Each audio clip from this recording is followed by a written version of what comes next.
Lina Bobardi nasceu em 1914 em Roma e veio para o Brasil em 1947, acompanhando o marido, o crítico de arte Pietro Maria Bardi, convidado para organizar o Museu de Arte de São Paulo.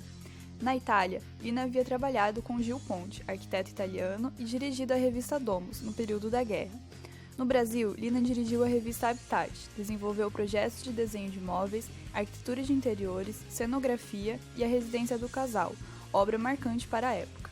Arquiteta de poucas obras, sua principal realização arquitetônica foi o Museu de Arte de São Paulo, que a lançou como uma das grandes figuras do cenário brasileiro. Além de ser uma confiante arquiteta modernista, foi uma cética projetista e pensadora moderna. A Casa de Vidro foi o primeiro projeto construído da arquiteta em 1950 para servir de residência para o casal. Devido à intenção de conservar o perfil natural do terreno, muito inclinado, a frente da casa foi construída sobre pilotis. Outra característica é o uso do concreto armado sem revestimento, aparente na obra. Lina propôs também uma sequência de grandes aberturas em vidro, em forma de janela em fita, na fachada da residência. O Museu de Arte de São Paulo, MASP, é um dos mais importantes edifícios da cidade, que segue o estilo brutalista, e foi construído graças à ideia de Pietro Maria Bardi, marido de Lina, de construir um novo museu de arte em São Paulo. O edifício configura-se com 2 robustos pórticos vermelhos sustentando uma laje de concreto aparente, envolta por panos de vidro. O volume suspenso, com térreo livre, traz austeridade ao projeto. Outro projeto de Lina, construído em São Paulo em 1986, é o edifício do Sesc Pompeia. Sem ornamentação e uso do concreto aparente, traz um aspecto de sobriedade e solidez à construção. Hans Bros. Nascido em 1921, na Áustria, titula-se engenheiro arquiteto pela Universidade Técnica de Braunschweig, Alemanha. Em 1953, muda-se para o Brasil, instalando-se em Blumenau. Bros viveu também vários anos no Rio de Janeiro, onde lecionou na Faculdade Nacional de Arquitetura. Mas foi em São Paulo que, desde 1968, o arquiteto decidiu viver e construir a maior parte de suas obras, entre os quais destacam-se: Indústria Têxtil Hering. Localizada em Blumenau e construída no período de 1968 a 1975, o edifício de costura da empresa Hering é constituído por grandes blocos de concreto longitudinais, que proporcionam austeridade ao conjunto. Em uma das fachadas, percebe-se que o volume do concreto aparente possui estrutura recuada, dando a sensação de que o bloco esteja flutuando. Igreja e Centro Paroquial São Bonifácio. A igreja, construída em 1966, é uma pequena caixa de concreto aparente, localizada no bairro de Vila Mariana, em São Paulo. O volume de concreto é recuado do limite da rua e elevado do solo, criando um vão livre que surge em continuidade à rua. A proposta lembra o anteriormente construído MASP, de Lina Bobardi. Mosteiro de São Bento. Construído em Vinhedo, no ano de 1971, o projeto de Hans Bros enfatiza as características horizontais dos volumes, recuando os pilares e reforçando a noção de tensão entre o volume e os apoios, característica dos arquitetos do brutalismo paulista. O arquiteto explora uma plasticidade mais pesada com o desenho nítido de uma caixa de concreto aparente e com a presença de janelas em fita na fachada. Sérgio Ferro Pereira. Nascido em Curitiba no ano de 1938, é um pintor, desenhista, arquiteto e professor brasileiro, radicado na França há mais de 30 anos.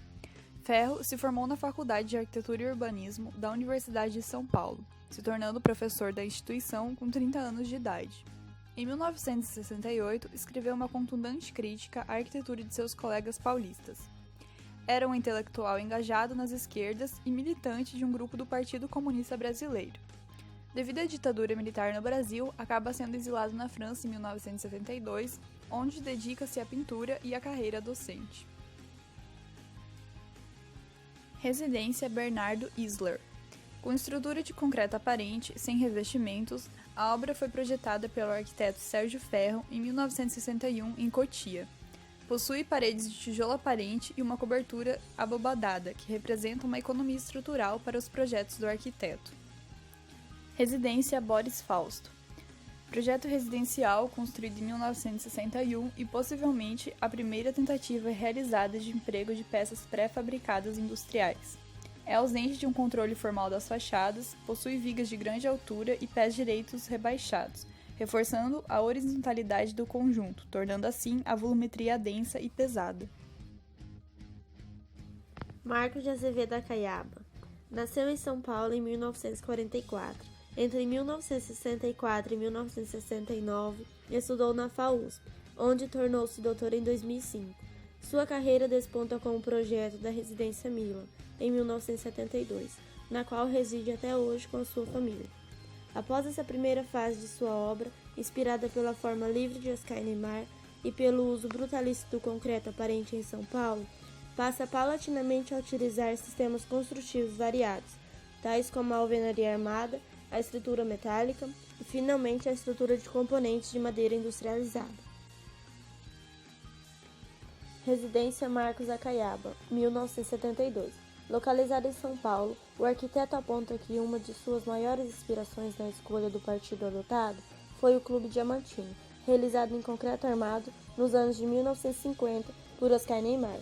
Cobertura curva em concreto armado, com ângulos de arranque de 30 graus, aponta-se as extremidades do terreno e é atirantada nas sapatas de fundação. Casa Hélio Olga Júnior, 1990. Localizada em São Paulo, com 4 pavimentos implantados em terreno de alta declividade, possui estrutura composta por treliços. Tem apenas 6 pontos de apoio, o que reduz a interferência no terreno. Carlos Bajas Milo nasceu em 1927, formado em 1951 pela Faculdade de Arquitetura Mackenzie. Sua carreira estava diretamente ligada à arquitetura moderna paulista. Atuou nas áreas de arquitetura, desenho urbano, desenho imobiliário. Estagiou com o arquiteto Rino Levi e teve contato direto com o arquiteto Vila Nova Artigas. Residência Roberto Mila, 1960. Nessa obra, o arquiteto demonstra cabalmente sua adesão à nova tendência e marca sua contribuição ao ajudar a configurar uma maneira tipicamente paulista de atender e exercitar o estilo brutalista. Estrutura simples em 6 pilares retangulares, concreto nervurado nas lajes, concreto leve e blocos de concreto nos fechamentos. Residência Antônio Del Box, em 1962. Localizada em São Paulo, esta casa merece destaque nem tanto por ser distinta, mas por buscar ser comum. Ela é suspensa por pilotis com perfeição geométrica. Uso de concreto aparente, o arquiteto emprega certa elegância contida, numa quase perfeita harmonização das partes num todo. Residência Nadir de Oliveira.